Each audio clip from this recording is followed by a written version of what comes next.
Welcome back, dear students. Welcome to our e-learning sessions. These e-learning sessions are initiated by Vidyadesh Vidya Sankul under the guidance of Dr. J. M. Sutaria sir. And welcome back to our subject economics. We are discussing chapter number first, that is economics and introduction, and this will be our lecture number 7 and last lecture of this particular chapter. In this chapter today we are going to discuss about the page number 7, 8 and 9, in which lastly, due to the limitation of time, we have to make it incomplete, the chapter number 7. Page number 7. In last session, lastly we discussed about the bar diagram, and in today's session we are going to start with the group or clustered bar diagram. In previous session we discussed about the normal bar diagram, and today we are going to start a group or clustered bar diagram. Now let us take an overview what is given here in textbook. These charts are used when dependent variable is grouped in more than one category. See here, basically it is also one of the type of bar diagram, but basically what is the difference between normal bar diagram and grouped bar diagram? So here the independent data, or we can say in normal bar diagram, the independent data and dependent data is only one. It means we are having one dependent data and one independent data. But here in clustered or grouped bar diagram, we are having more than one independent data. More than one dependent data, and independent data is only one. For example, when we want to examine the literacy rates for different years in Gujarat, so here the literacy rate is only one element while the years is another. So we can say the years is independent data while literacy rate is dependent data. So if the data given in year and literacy rate only, then we can easily present it with the help of normal bar diagram. But here the literacy data is also divided among different genders, like first of all years, then male, female and total. We can use a grouped bar chart to show male, female and total literacy rates as three categories in one group for 1 year. Bar for each category can be shaded or colored differently. So we will be having three different dependent data and one independent data. Let us start portraying it. First of all, years, then male literacy, female literacy and total literacy.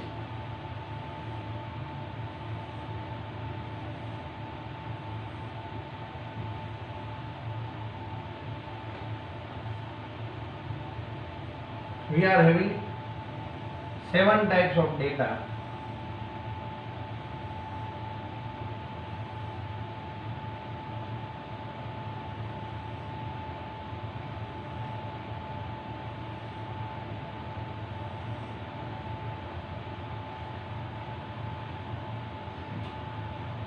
So first of all, let us write years.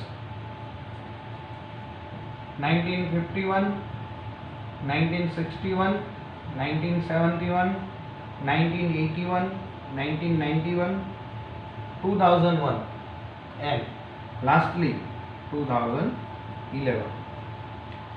Now after that, in male category, in 1951, 30.17,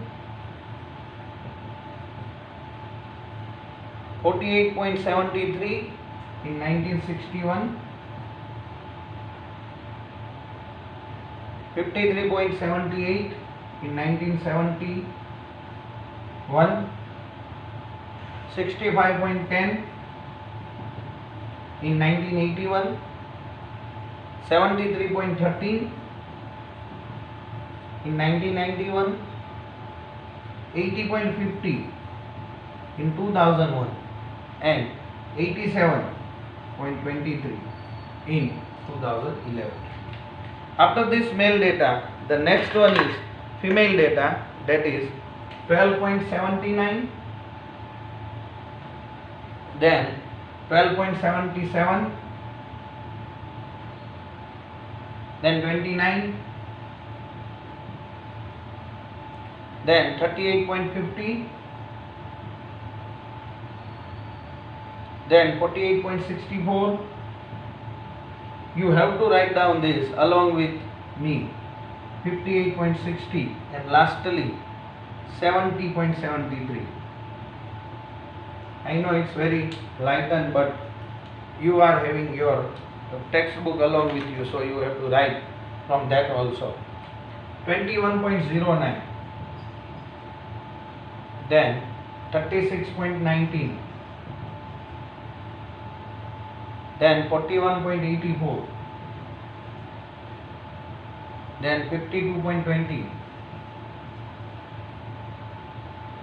then 61.29,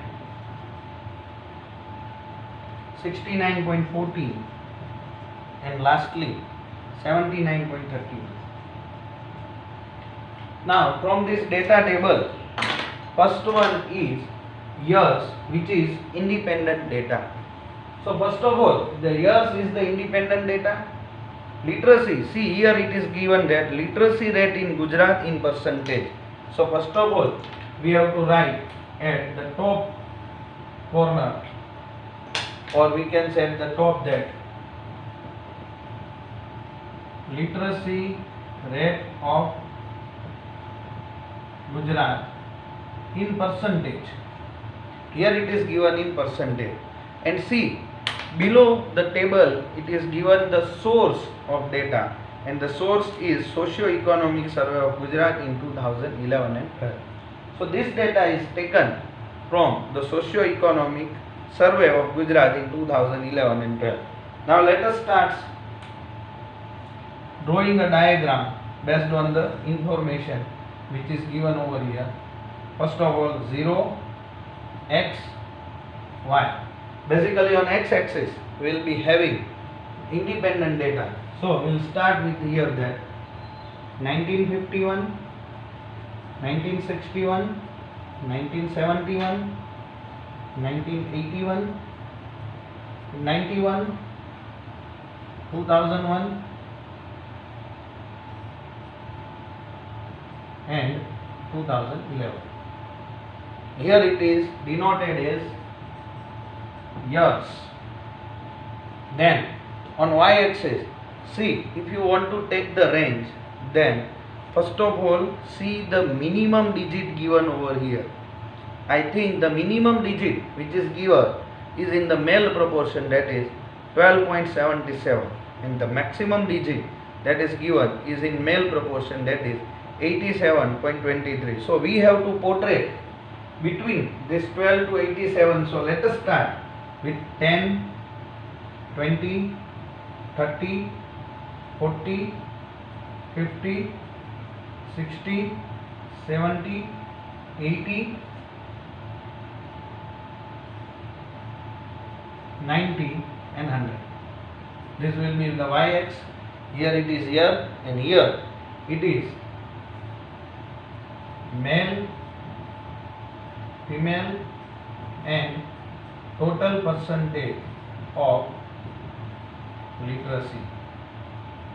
So here we will show the literacy rate, and here it is denoted as years. Now start with the first years. Here in male proportion it is given that 13.17. So first of all 30.70 means almost nearest to 30. We draw the first bar. Then second one, female is 12.79.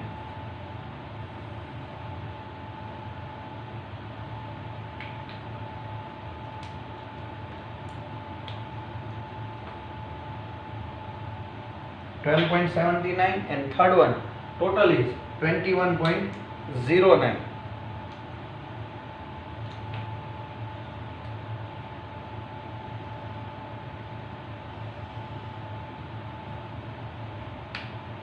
So like this way, or the different method is to do this is different type of indication.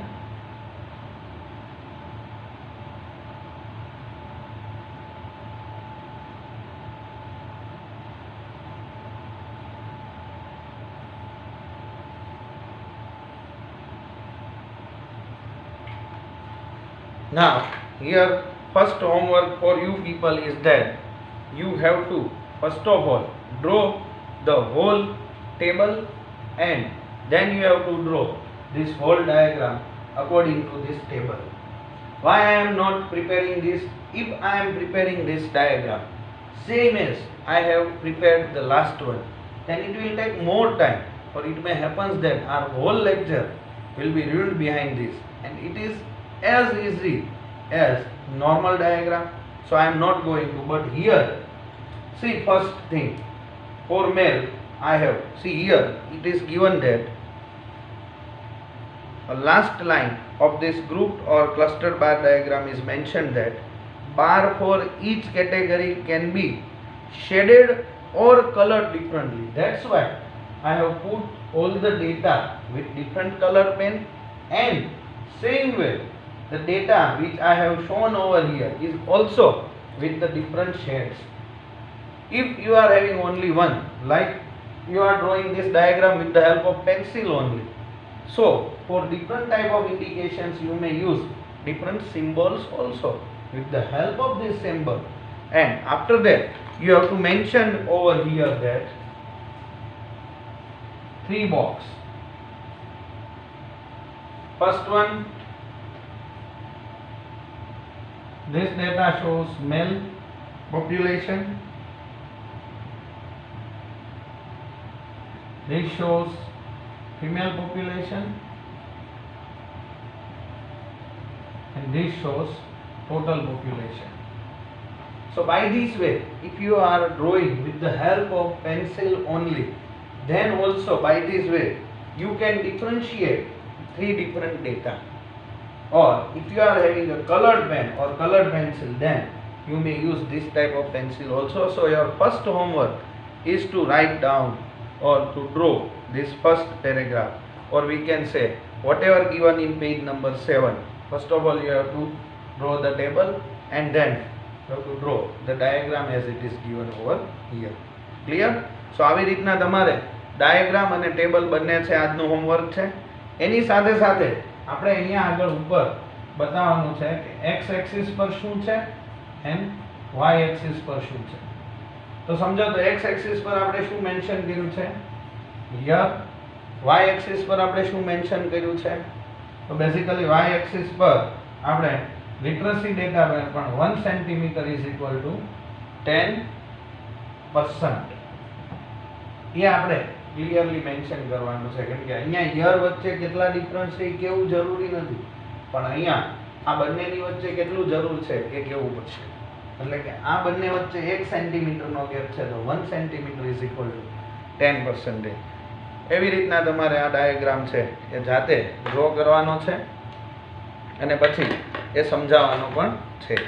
Done. સમજાવવામાં કાંઈ જ નથી, બસ ખાલી table અને diagram. અત્યારે એટલું જ છે, કેમ કે આગળનો જે પોર્શન છે એ આપણે 12th સ્ટેન્ડર્ડની અંદર સમજાવવાનું આવશે. અત્યારે 11th સ્ટેન્ડર્ડમાં એની એક્સપ્લેનેશન પાર્ટ છે એ નથી આવતું. નાવ let us move towards the next topic, that is pie diagram.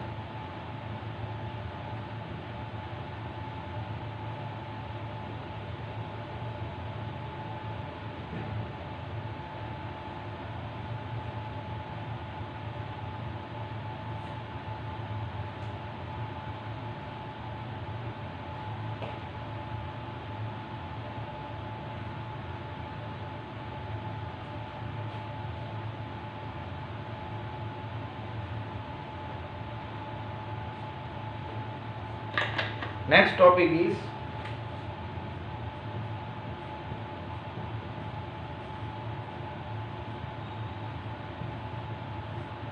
pie diagram.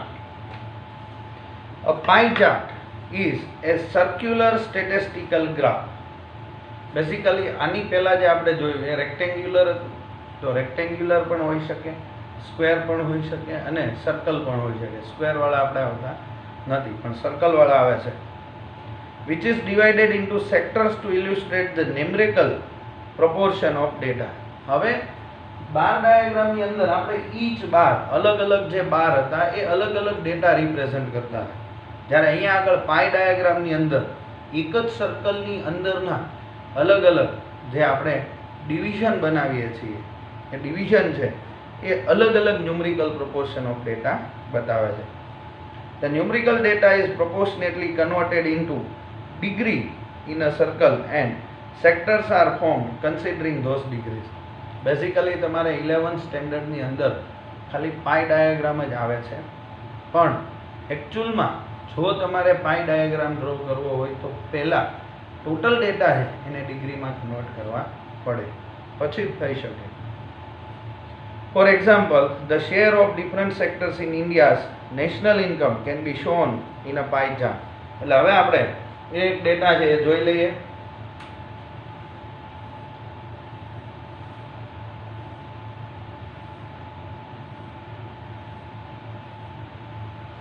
First of all આપણને શું આપ્યું છે? તો first of all it is given over here as a sector, that is three basic sector of an economy, that is agriculture, industry and service. Sector, agriculture, industries, services. અને sector પરથી share in national income in percentage, share in national income in percentage. હવે તમે જુઓ તો સૌથી પહેલા 13.9% છે, then 26.2% છે અને 59.9% છે. આનો તમે ટોટલ કરો ને તો બેઝિકલી આનો ટોટલ હંમેશા 100 જ થાય. ખાસ વસ્તુ યાદ રાખવાની કે પાઈ ડાયાગ્રામ એ જ ડેટાનો ડ્રો કરી શકાય જેનો ટોટલ હંમેશા 100 થાય. તમે આની કેલ્ક્યુલેશન કરશો ને એટલે 100 જ થવાના છે. હું તમને કન્ફર્મ બેક મારી દીધો 9 9 18 પ્લસ 2 એટલે 2 થઈ ગયા, 13 plus 26 39 and 2 41 and 59, 41 plus 59 is equal to 100.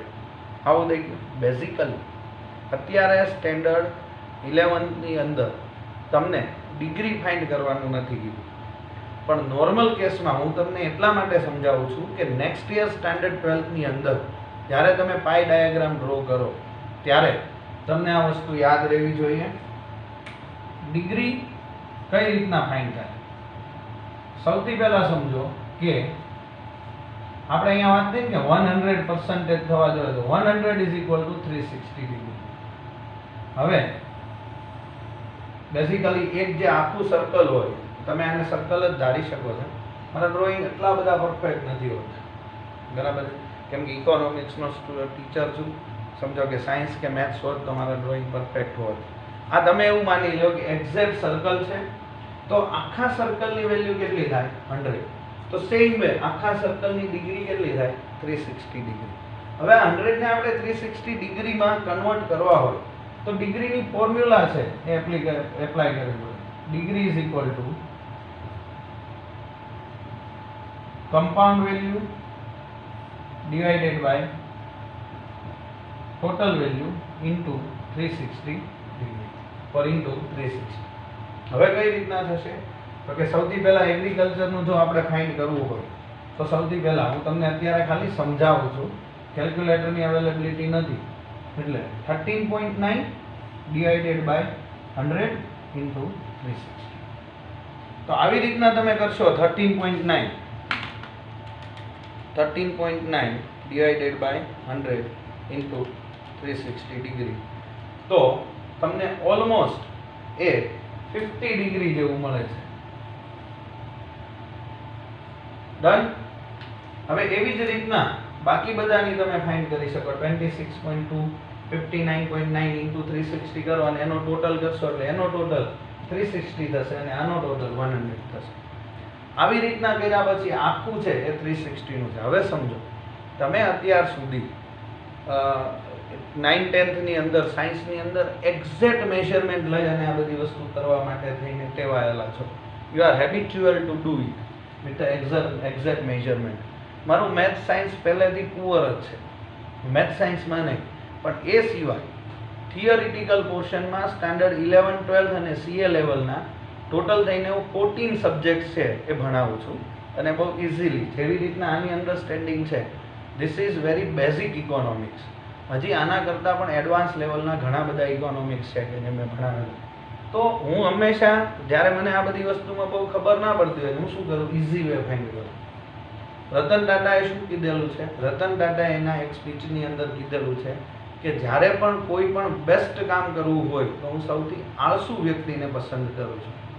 કેમ કે આળસુ વ્યક્તિ છે એને સૌથી ઇઝીએસ્ટ વેથીને કરવાની એની હેબિટ હોય છે, અને એ સૌથી ઇઝીએસ્ટ વેથીને એ કામ કરી શકશે. તો સેમ વસ્તુ છે કે મેં એવું ફાઇન્ડ કરી લીધું. સમજો, હું તમને સમજાવું. આ ટોટલ 100 અથવા તો 360 ડિગ્રી છે. હવે આને હું બે પોર્શનમાં ડિવાઈડ કરી દઉં એક્ઝેક્ટ. તો આ બાજુ 360 ના હાફ કરવાના, કેટલા થશે? 180 ડિગ્રી, 180 ડિગ્રી. હવે ખાલી ડેટા લેવો હોય તો 50%, 50% થયું. આનો અગેન હાફ હાફ પોર્શન કરી નાખો. તો આ દરેક પોર્શન ડિગ્રી વાઇઝ જોઈએ તો 90 ડિગ્રી ઈચ, અને ડેટા વાઇઝ જોઈએ તો 25, 25 ઈચ. હવે સૌથી પહેલો કેટલો ડેટા છે તો કે 26.2, એટલે આ આખું પોર્શન છે બરાબર એ 25 નું છે. તો આ ડેટાને સેજ એવો અહીંયાથી ને હું કટ કરી દઉં, સમજો, અને સેજ ક્રોસ લઈ લો તો આખો છે એ 26.2% થઈ ગયો. ક્લિયર? હવે બીજો મારે 59.9 જોવે છે. આ આખો પોર્શન છે એ 50 નો છે, એટલે આને આટલું હું કટ કરી દઉં બરાબર છે, એટલે આ આખો પોર્શન 50 નો અને આ આખો પોર્શન 50. આ 50% છે, આ 26.2 ગયો, એટલે આ 23.8 છે. મારે જોવે છે 59.9, એટલે આને અહીંયાથી ને કટ કરીને ધીસ ઇઝ 59.9% આખો પોર્શન, અને જે વધ્યો એ વધશે 13.9%. આવી રીતના તમે ડાયાગ્રામ ડ્રો કરો છો. ઘણા મને એવું પૂછે કે સર બોર્ડની અંદર એક્ઝેક્ટ મેઝરમેન્ટ ન જોવે? ના જોવે. બોર્ડ છે ક્યારેય પેલા બધા ઇન્સ્ટ્રુમેન્ટ્સ લઈને નથી બેસતું કે તમે એક્ઝેક્ટ ડિગ્રી ફાઇન્ડ કરી છે કે નહીં, ખાસ કરીને ઇકોનોમિક્સ. બીજા સબ્જેક્ટ્સની મને નથી ખબર, બીજા સબ્જેક્ટ્સમાં મોસ્ટ પ્રોબેબલી કરતા પણ હોય, પણ ઇકોનોમિક્સમાં ક્યારેય નહીં કરે, એટલે એવું ટેન્શન નહીં લેવાનું. હા, એક તમારાથી રાઉન્ડ પ્રોપર થવો જોઈએ. મારી જેવો રાઉન્ડ થશે તો નહીં ચાલે. એટલે રાઉન્ડ પ્રોપર તમે કરી દેશો પછી તમે ઇઝીલી એનું જે કેલ્ક્યુલેશન છે એ તમે કરી શકશો. Done? Thus numerical information can be explained in a simple manner with the help of graph. એટલે કે આવી રીતના ગ્રાફથી તમે કોઈ પણ ન્યુમેરિકલ વેલ્યુ છે એ બહુ સિમ્પ્લિફાઈડ કરીને પણ કરી શકો છો. આઈ હોપ કે તમને હવે ત્રણે ત્રણ જે ડાયાગ્રામ આપણે કર્યા છે એ આવડ્યા હશે. જનરલી પહેલો ડાયાગ્રામ છે એ તો તમે પહેલામાં જ કર્યો હશે, અને હવે પછી આજના હોમવર્કનું આ બીજું હોમવર્ક કે જેની અંદર તમારે આ પાઈ ડાયાગ્રામની ઇન્ફોર્મેશન, ટેબલ અને ડાયાગ્રામ ત્રણેય વસ્તુ ડ્રો કરવાની છે અને લખવાનું પણ છે. કેમ કે એવો પણ ક્વેશ્ચન આવી શકે કે વોટ ઇઝ પાઈ ડાયાગ્રામ, તો આપણને એનો ડેટા ખબર હોવી જરૂરી. જો સામેના પેજ ઉપર પેજ નંબર 9 પર ક્વેશ્ચન સેકન્ડનો question number 5 what is pie diagram, તો આપણને ખબર હોવી જોઈએ શું છે એ તમારે લખવાનું છે. પ્લસ હા, હું ત્યારે જે હમણાં ડ્રો કર્યું ત્યારે સમજાવવું ભૂલી ગયો કે જે પણ પોર્શન આપણે ડ્રો કરીએ જેને અલગ અલગ ઇન્ડિકેશનથી, જેવી રીતના બુકમાં આપ્યું છે. એગ્રીકલ્ચર માટે એમને લાઇનિંગ કરી છે, ઇન્ડસ્ટ્રીઝ માટે ડોટ્સ કર્યા છે, અને હંમેશા યાદ રાખજો જે સૌથી મોટું સેક્ટર હોય ને એમાં અંદર કંઈ પૂરવા ના બેસાય. એ આપણે પૂરવા બેસીએ તો આપણો ઘણો બધો ટાઈમ છે એ બગડી જાય. એટલે એને શું કરવાનું, હંમેશા બ્લેન્ક, વ્હાઇટ છોડી દેવાનું. ક્લિયર? આઈ હોપ કે તમને ત્રણે ત્રણ ડાયાગ્રામ સમજાઈ ગયા હશે. હવે આપણે આગળ વધીએ છીએ. નેક્સ્ટ ટોપિક છે ઇમ્પોર્ટન્સ ઓફ ઇકોનોમિક્સ, જે આનો સૌથી લાસ્ટ ટોપિક છે આજના ચેપ્ટરનો.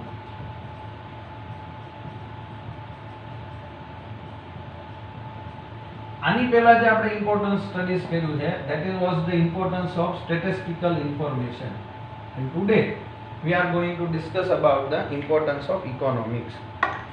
In a modern world, almost all goods of human needs have become economic goods owing to increased use and scarcity, and thus all activities of human beings are increasingly becoming economic activities. પહેલાના ટાઈમમાં કેવું હતું કે ત્યારે barter system હોવાના લીધે થઈને એક ગુડ્સની અગેન્સ્ટમાં બીજા ગુડ્સ મળી રહેતા, પણ હવે તો એવું કંઈ છે જ નહીં. એ ટાઈમે ટીચર્સને જેમના પણ સન આવતા હોય, સમજો ફાર્મરનો સન આવે તો ફૂડ ગ્રેન્સ આપશે, બરાબર છે, મોચીનો સન આવે તો એ સર માટે થઈને શૂઝ ને એવું લઈ આવશે. પણ હવે એવું નથી રહ્યું. હવે સર જ્યાં પણ જાય ત્યાં એમને પેમેન્ટ કરવું પડે છે. એટલે હવે લાઇવલીહુડ માટે જે પણ activity, weather it is farmer, teacher, advocate, doctor or businessman, whomsoever it may be, they have to indulge in some kind of activities, and all these activities are known as economic activities, where you want some kind of rewards or you expect some kind of monetary return from it. So in modern world, almost all goods of human needs have become economic goods owing to increase use and scarcity. કેમ કે resources છે, ઇકોનોમિક્સનો birth જ ત્યાંથી થયો. Human wants are unlimited and the means for satisfying the needs is always limited. એટલા માટે તો economics બન્યું છે. And scarcity, and thus all activities of human beings are increasingly becoming economic activities. એટલે કે હવે જેટલી પણ એક્ટિવિટીઝ છે બધી ઇકોનોમિક એક્ટિવિટીઝ બની છે. Hence the relevance of economic as a philosophy as well as a science is increasing in human life. એટલે હવે જોઈએ તો હ્યુમન લાઈફની અંદર જે નીડ ઓફ ઇકોનોમિક્સ છે એ ડે બાય ડે શું થતી જાય છે? વધતી જાય છે. Economics is important to understand behaviour of human બીંગ્સ.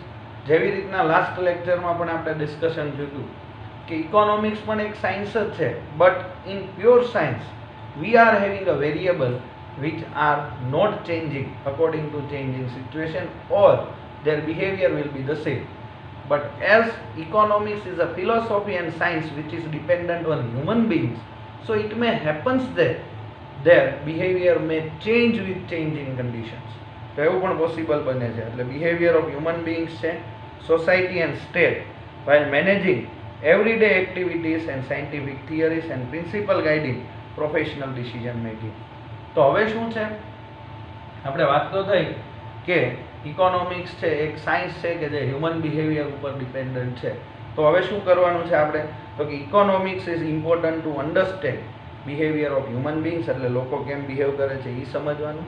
Behaviour of society and state, state એટલે કે ગવર્મેન્ટ, ગવર્મેન્ટ પણ અલગ અલગ સિચ્યુએશનમાં કઈ રીતના ડિસિઝન લે છે એ સમજવાનું છે. while managing everyday activities, આપણે પણ રોજે રોજ જે એક્ટિવિટીઝ કરીએ છીએ એમાં કઈ રીતના બધા ડિસિઝન્સ લઈએ છીએ, and scientific theories and principles guiding professional decision making, અને પ્રોફેશનલ ડિસિઝનમાં આપણને કયા કયા થિયરીઝ છે એ ગાઈડ કરે છે એ પણ જોવાનું છે. એટલે સૌથી પહેલો જે પોઈન્ટ છે ઇમ્પોર્ટન્સ ઓફ ઇકોનોમિક્સમાં એ છે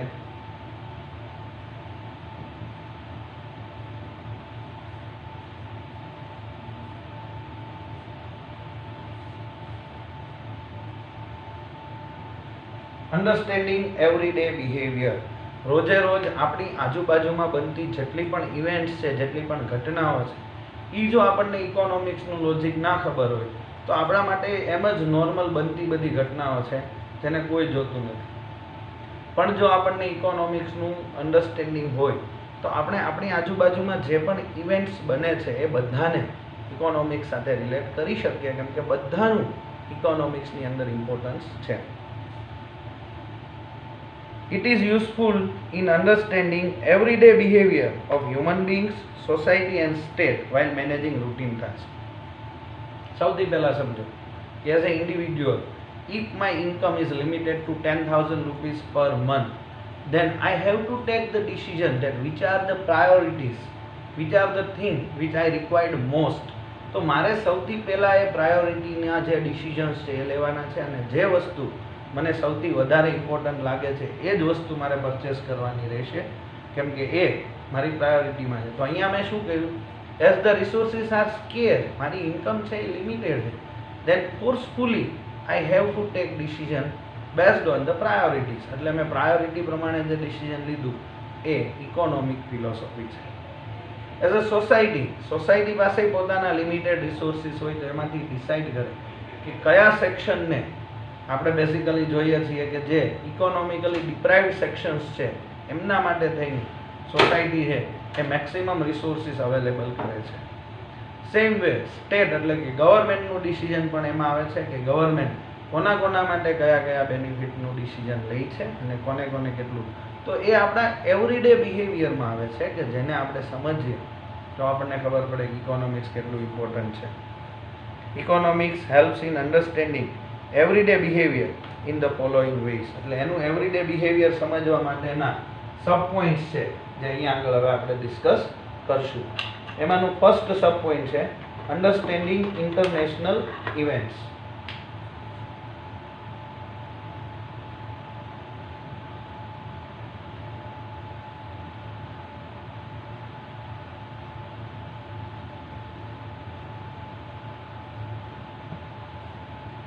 ફર્સ્ટ સબ પોઈન્ટ એવું છે કે understanding international events. Some international events affects life of people in several countries like USA, Russia, China etcetera. આપણે તો અંડર ડેવલપ અને ડેવલપિંગ કન્ટ્રી, એટલે આપણી લાઈફને જનરલી કોણ અફેક્ટ કરતું હોય છે? ડેવલપ્ડ કન્ટ્રીના ડિસિઝન. ઘણી વખત એ લોકો ના પાડી દે અમે એક્સપોર્ટ નહીં કરીએ. ઘણી વખત અલગ અલગ એમના ડિસિઝન. જ્યારે ગ્લોબલાઇઝેશન થયું છે તો એવું બની શકે કે ત્યાં આગળ કોઈ પણ જાતની ઇન્કમની અંદર પ્રોબ્લેમ થાય અથવા તો રિસેશન હોય તો એ રિસેશનની ઇફેક્ટ આપણી કન્ટ્રીમાં પણ આવે છે.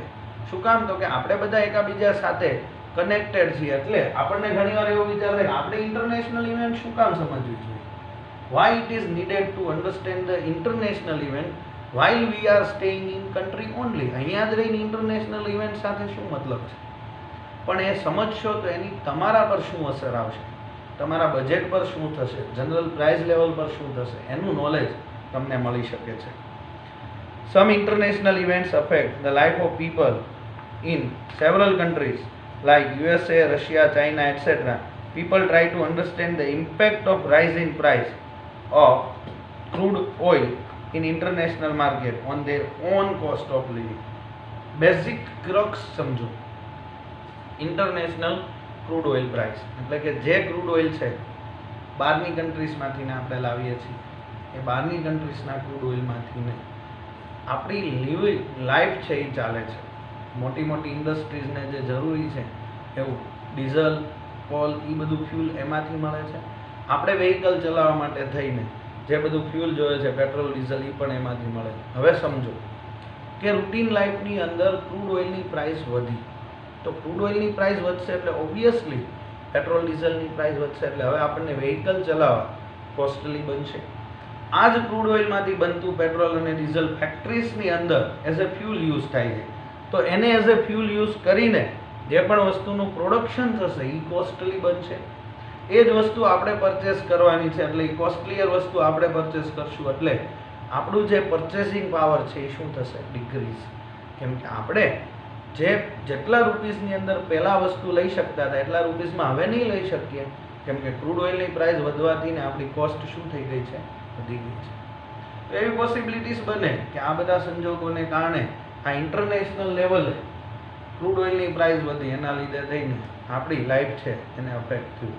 તો એ સમજીએ તો ખબર પડે ને કે જનરલ પ્રાઇસ લેવલ કેટલું ઓફ થયું અને એના લીધે થઈને મને પર્સનલી શું અસર થશે એ અહીંયા ખબર પડે. People try to understand why some countries are more developed. People also try to understand why some countries are more developed and others are less developed. આપણે એ પણ સમજીએ ને શું કામ ભાઈ USA, UK, રશિયા એ બધા આપણા કરતાં વધારે ડેવલપ છે ને આપણે નથી? કેમ કે એ બધી ઇન્ડસ્ટ્રીયલ કન્ટ્રીઝ છે અને એમનું ઇન્ડસ્ટ્રીયલ પ્રોડક્શન છે એ હ્યુજ છે. એમની કન્ટ્રી સિવાય એ ફોરેનની ઘણી બધી કન્ટ્રીઝની અંદર પોતાની પ્રોડક્ટ્સ અને સર્વિસીસ આપે છે અને એ આપવાના લીધે થઈને એમનું પ્રોડક્શન લેવલ હાઈ છે, એમનું એમ્પ્લોયમેન્ટ લેવલ હાઈ છે, એટલે એમની પોવર્ટી લેવલ ડાઉન છે. એટલા માટે એ લોકો વધારે ડેવલપ છે, જ્યારે આપણી કન્ટ્રીમાં બધી જ વસ્તુ નથી, એટલા માટે આપણે લેસ ડેવલપ છીએ. તો એ પણ સમજો તમે કે શું કામ અમુક કન્ટ્રી વધારે ડેવલપ છે અને અમુક ઓછી. એ પણ ઇન્ટરનેશનલ ઇવેન્ટ્સ છે. Thus, in modern times, with increasing information available to public, owing to continuously improving technology, the scope of economics in everyday life is expanding. એટલે અત્યારના ટાઈમમાં જે ઇન્ફોર્મેશન ટેકનોલોજીનું ડેવલપમેન્ટ થયું ઇન્ટરનેટ ફેસિલિટી અને બધું વધી ગયું, આપણને આપણા ઘરે બેઠા બેઠા યુએસએમાં શું થાય છે, ચાઇનામાં શું થાય છે એની નોલેજ મળે છે, અથવા તો એની આપણા લાઈફ પર શું અસર થાય એ પણ આપણને ખબર પડે છે. તો આ બધી વસ્તુ હોવાના લીધે થઈને અત્યારે આપણને ઇન્ટરનેશનલ ઇવેન્ટ સમજવા માટે થઈને પણ ઇકોનોમિક્સ જરૂરી છે. જો આપણને ઇન્ટરનેશનલ ઇવેન્ટમાં ક્રૂડ ઓઇલની પ્રાઇસ વધી તો કે વધ્યા કરે, મને શું ફરક પડે, but dear you also affected. How?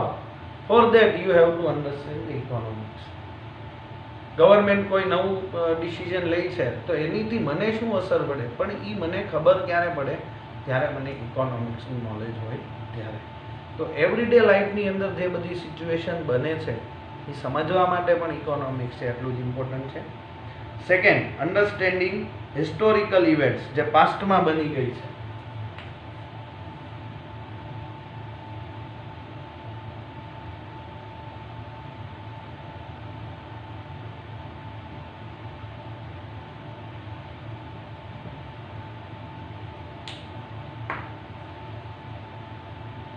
Knowledge of economics helps to understand historical events better. પાસ્ટની જે વસ્તુ બની છે અને એની અત્યાર સુધી અસર પડી છે. આજે આપણે શું કામ એટલા લેસ ડેવલપ ને under develop? Because of the British rule. એ લોકો જો આપણી ઉપર રૂલિંગ ના કરી ગયા હોત ને તો આજે પોસિબલ છે કે આપણે કંઈક વધારે બેટર પોઝિશન પર હોત, પણ એવું નથી. તો એ પાસ્ટની હિસ્ટોરિકલ ઇવેન્ટ સમજશું તો જ ખબર પડશે ને કે આજે આપણી લાઈફ શું કામ આવી છે. એટલા માટે થઈને economics helps to understand better the reason behind wars. બરાબર? સૌથી પહેલાં તો કોઈ બે કન્ટ્રી વચ્ચેના, જેમ અત્યારે ઇન્ડિયા અને ચાઇના વચ્ચે અને ઇન્ડિયા અને પાકિસ્તાન વચ્ચે આ જે પોઝિશન છે, વોર થવાની શક્યતાઓ છે, એની પાછળનું રીઝન હિસ્ટ્રીમાં છે કે હિસ્ટોરિકલ ટાઈમ એવા બધા બની ગયા હતા કે આપણે ઘણી વખત ચાઇનાની સામે સેક્રિફાઈસ કર્યું છે, અથવા તો એ લોકોને આપણે અહીંયા ઇન્ડિયામાં એન્ટ્રી આપી એટલા માટે હવે એ લોકો આપણી સામે થયા છે. So many reasons are there. પણ વોર થવાની પાછળ the entry of East India Company in India for trade and the resultant British Raj. શરૂઆતમાં ઈસ્ટ ઇન્ડિયા કંપની છે ઇન્ડિયામાં આવી હતી, આપણને આ હિસ્ટ્રી બહુ સારી રીતે ખબર છે, કેમ કે ડિકેડ્સથી આ એક જ હિસ્ટ્રી ભણાવવામાં આવે છે, પણ એમાંથી શું શીખવાનું છે એ નથી ભણાવવામાં. પણ એઝ એ ઇકોનોમિસ્ટ આપણે એ સમજવાનું છે કે પહેલાં ઈસ્ટ ઇન્ડિયા કંપની ટ્રેડ કરવા આવી હતી અને પછી આપણા ઉપર રાજ કરીને, એટલે કે રૂલ કરીને ગઈ છે. તો એ રૂલ કરીને ગઈ એના લીધે થઈને આજે આપણા મેક્સિમમ રિસોર્સિસ છે એ બધા એમની પાસે છે. એની અન્ડરસ્ટેન્ડિંગ માટે થઈને પણ ઇકોનોમિક્સનું નોલેજ હોવું જરૂરી છે. India's Revolt against good made in England during British rule, labour movement etcetera. ઇન્ડિયામાં જે ગુડ્સ બનતા હતા એ અહીંયાથી ને બ્રિટિશની અંદર લઈ જવાતા હતા અને ત્યાંથી ને ગુડ્સ છે એ એઝ એ ફાઇનલ ગુડ્સ અહીંયા મગાવવામાં આવતા હતા, પણ અહીંયાથી ને રો મટીરિયલ ત્યાં લઈ જવામાં આવતું હતું. એ સાથે સાથે બ્રિટિશ રૂલ, લેબર મૂવમેન્ટ, એ બધી હિસ્ટોરિકલ ઇવેન્ટ્સ છે જે ઇકોનોમિક્સ સાથે જોડાયેલી છે અને એને સમજશું તો જ ખબર પડશે કે આજે આપણી ઇકોનોમી શું કામ આટલી બેકવર્ડ છે. Second, economic importance. First, understanding everyday behaviour. Second, economic importance એટલે કે ફાઇનાન્શિયલી આપણને શું અસર કરે છે.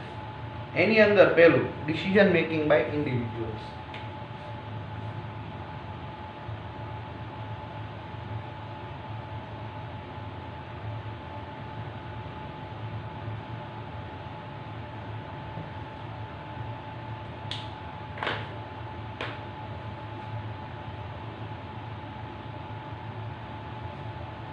People from all walks of life, like households, lawyers, actors, singers, and others, try to get maximum gain from the efforts which they make.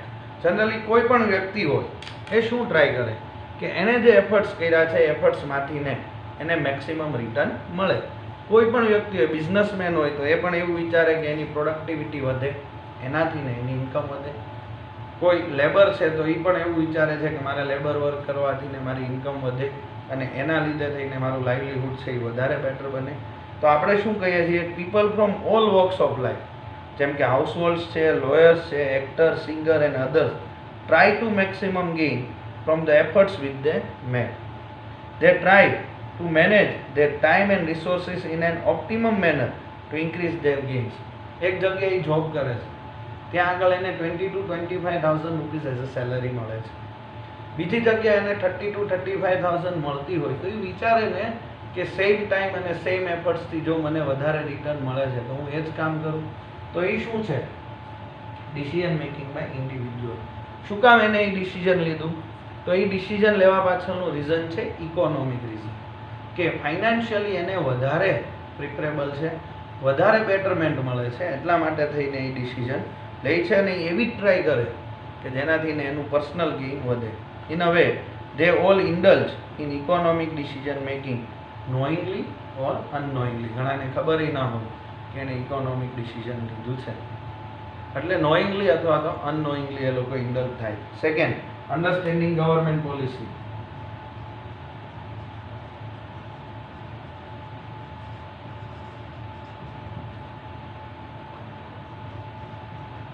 Sorry,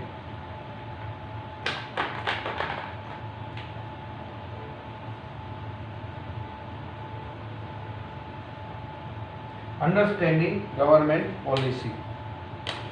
To understand various policies of a state like tax policy. શું કામ government અલગ અલગ વસ્તુ પર અલગ અલગ tax લે છે? ઇન્કમ ટેક્સની અંદર પણ એક ઇન્ડિવિજ્યુઅલ છે તો એના ઇન્કમના સ્લેબ શું કામ બનાવ્યા છે અને દરેક સ્લેબની અલગ અલગ ઇન્કમ ટેક્સ શું કામ લે છે? વેજ પોલિસી, એટલે કે જો વર્કર એફિશિયન્ટ હોય કે નોન એફિશિયન્ટ હોય, મિનિમમ વેજીસ છે એ આપવું જોઈએ, એની વેજ પોલિસી બનાવવામાં આવી છે, and so on.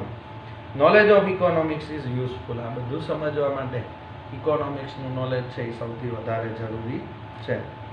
People take decision according to bank rates declared by the Reserve Bank of India.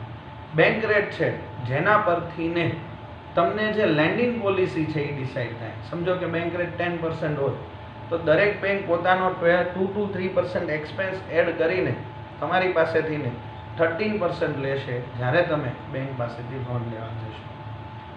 તો બેંક રેટ વધવાથી કે ઘટવાથી મારા પર્સનલ બિહેવિયર ઉપર શું ડિસિઝન પડે? ધેટ ઇઝ ગવર્મેન્ટ પોલિસી, અને એના લીધે થઈને જે થાય એ સમજવું એ પણ ઇકોનોમિક્સ છે. જેમ કે repo rates and reverse repo rate એ ગવર્મેન્ટ સિક્યોરિટીઝમાં ડીલિંગ છે, જેમાં રેપો રેટ એટલે કે રીપર્ચેસ રેટ અને રિવર્સ રેપો રેટ એટલે કે રિવર્સ રીપર્ચેસ રેટ, જે આપણે સ્ટાન્ડર્ડ 12માં ચેપ્ટર નંબર 4માં હું તમને કરાવડાવીશ. Done. Guide decision making regarding savings and investment. તો એની અંદર જો બેંક રેટથી લેન્ડિંગ ડિસાઇડ થાય, રેપો અને રિવર્સ રેપો રેટથી ને આપણે સેવિંગ્સ કે ઇન્વેસ્ટમેન્ટ કરવું એનું ડિસિઝન ડિસાઇડ થાય છે. Now last point, that is the third main point, is professional decision making.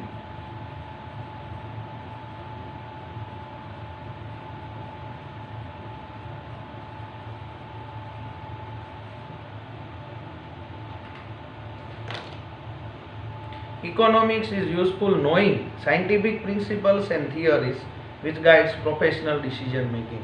આપણે પ્રોફેશનલી કોઈ પણ ડિસિઝન લેતા હોય, કોઈ એક્ટિવિટીઝ કરવાની છે અને કે નથી કરવાની, અથવા તો કઈ એક્ટિવિટી કરાય કે જેમાં મને મેક્સિમમ રિટર્ન મળશે, એ બધા માટેનું સાયન્ટિફિક એનાલિસિસ છે એ છે economics. Revenue and cost as well as demand and supply are concepts which are used in all types of economic activities. Chapter number 3 is about demand, chapter number 4 is about supply, and chapter number 5 is about the revenue and cost concepts. So આ ત્રણ chapter તમે ભણશો તો એના ઉપરથી ખબર પડે કે માર્કેટમાં કોઈ પણ પ્રોડક્ટની ડિમાન્ડ કેટલી છે, એની સામે એની સપ્લાય કેટલી છે. શું કામ એવું બને કે સપ્લાય કરતાં ડિમાન્ડ વધારે હોય તો પ્રાઇસ હાયર હોય, અને શું કામ એવું બને કે સપ્લાય કરતાં ડિમાન્ડ ઓછી હોય તો પ્રાઇસ લોઅર થાય.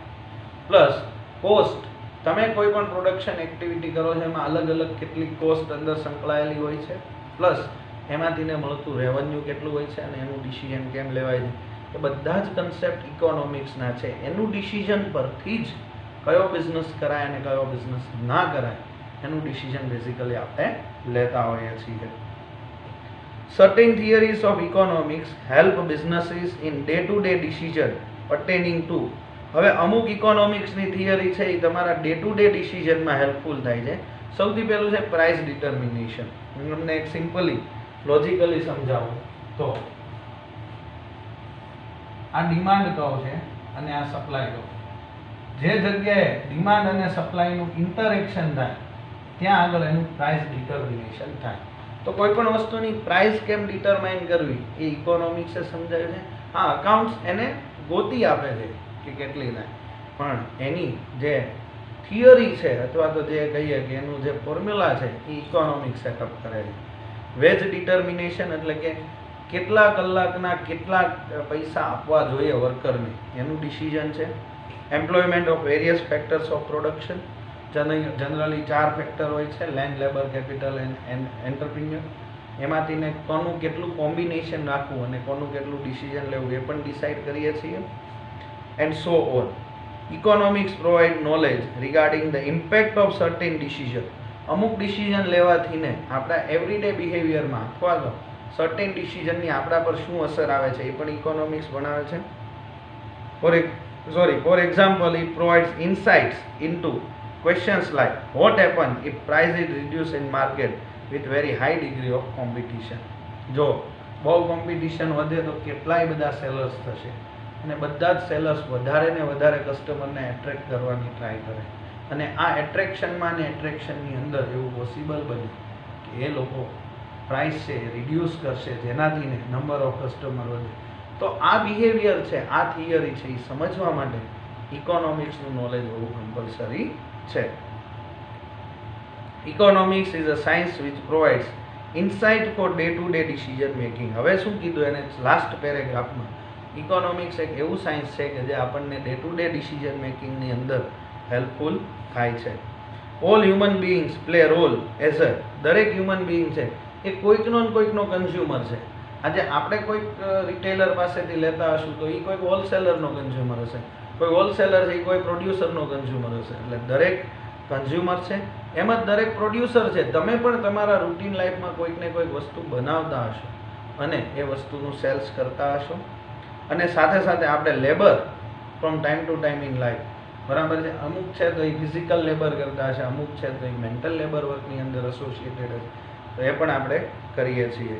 Economics help them to take rational decision for maximizing gains by minimizing cost. તો ઇકોનોમિક છે એ આવા ડિસિઝનમાં કઈ રીતના તમારી કોસ્ટ ઓછી થાય અને કઈ રીતના તમારું રેવન્યુ વધે એ માટેની થઈને અલગ અલગ થિયરીઝમાં હેલ્પફુલ થાય છે.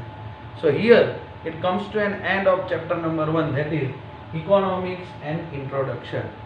Today's homework, first of all you have to write down the table and diagram of clustered and group bar diagram, then pie diagram, table and diagram and explanation also, and lastly you have to write the importance of economics in detail. જેટલું પણ text બુકમાં આપ્યું છે એ બધું જ લખવાનું છે અને પછી વર્ક છે એ સબમિટ કરવાનું રહેશે. આ સિવાય આમાં કોઈ પણ ડાઉટ્સ, ડિફિકલ્ટીસ હોય તો તમે ગમે ત્યારે પૂછી શકો છો અને બીજા કોઈ પણ પ્રોબ્લેમ હોય તો પણ તમે આરામથી ને કોન્ટેક્ટ કરી શકો છો. Okay, I hope you get well everything and I hope you will prepare each and everything in an efficient manner. Have a nice day and thank you very much.